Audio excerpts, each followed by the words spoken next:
Sunita विल्यम्सच्या परतीचं countdown सुरू।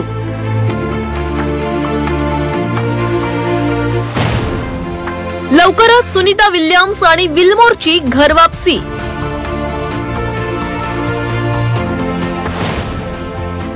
नासाची team अंतराळ स्थानकात दाखल।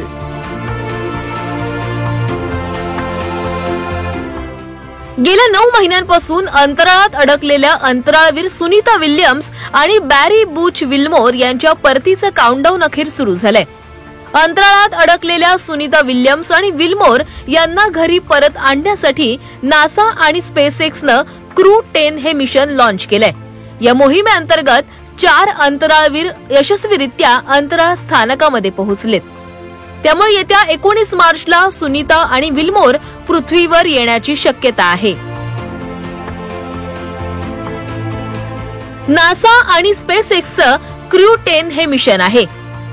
फाल्कन 9 रॉकेटमधून क्रू 10 मिशन लॉन्च करण्यात आलं। फ्लोरिडातील केनेडी स्पेस सेंटरमधून या रॉकेटनं उड्डाण केलं।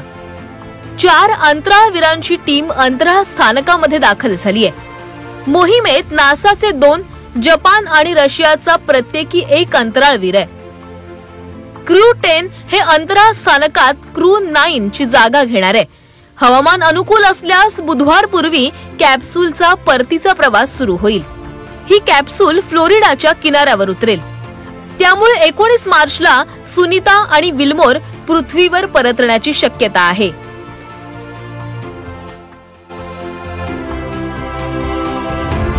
5 जून 2024 रोजी नासानं Boeing crew flight test mission प्रक्षेपित केलं। नासानं सुनीता आणि विल्मोर यांना 8 दिवसांसाठी अंतराळात पाठवलं होतं। मात्र या दोघांना अंतराळात घेऊन गेलेल्या कॅप्सूलमध्ये बिघाड झाला आणि सुनीता आणि विल्मोर यांच्या शिवायच ते कॅप्सूल पृथ्वीवर परतलं। तेव्हापासून हे दोघेही अंतराळात अडकलेले आहेत। मात्र क्रू 10चं मिशन यशस्वी झाल्यानं दोघांच्याही घरवापसीचा मार्ग मोकळा झालाय।